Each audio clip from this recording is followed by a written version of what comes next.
মালিক সকালবেলা ফোন করে বললো দোকান খুল। কিসের জন্য? সকালবেলা ঘুমের থেকে উঠে সোজা চলে আসলাম মাঠে। অনেক দিন হয়ে গেল সকালবেলা মাঠে আসা হচ্ছে, তাই আজকে মনে সাহস নিয়ে চলে আসলাম মাঠে এসে জগিং করার পর এখন করছি ব্যায়াম। তারপর বাড়িতে গিয়ে খাওয়া দাওয়া করার পর চলে আসলাম আমি কাজে। আমাদের মালিক গেছে অন্য জায়গায় কাজে, তাই আমাকে ফোন করে সকাল সকাল বললো দোকান খুল। তারপর কি দোকানপাট খোলার পর এখন মালপত্র গুলো বের করছি। তারপর একটু দোকানে ঝাড়ু মেরে দিলাম। আমাকে বানাতে হবে এখন একটা সিলিং ফ্যানের কয়েল বানানোর পর লিড ওঠানো হয়ে গেল। আমাদের মালিক এখনো দোকানে আসেনি, তাই কাজের কোনো লাইন খুঁজে পাই, তাই বসে একটু ল্যাব। অনেকক্ষণ বসে থাকার পর দেখি এই ফ্যানের কয়েল বানাতে হবে। মালিক আসার পর কয়েল বানাবো। আসার আগেই আমি পেপার গুলোকে পরিয়ে রাখলাম।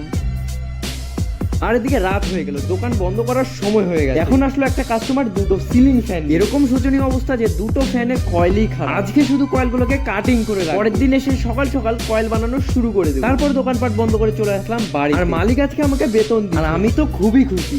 বলেন কি? চলো বন্ধুরা, নেক্সট ভিডিওতে দেখা হচ্ছে। টাটা।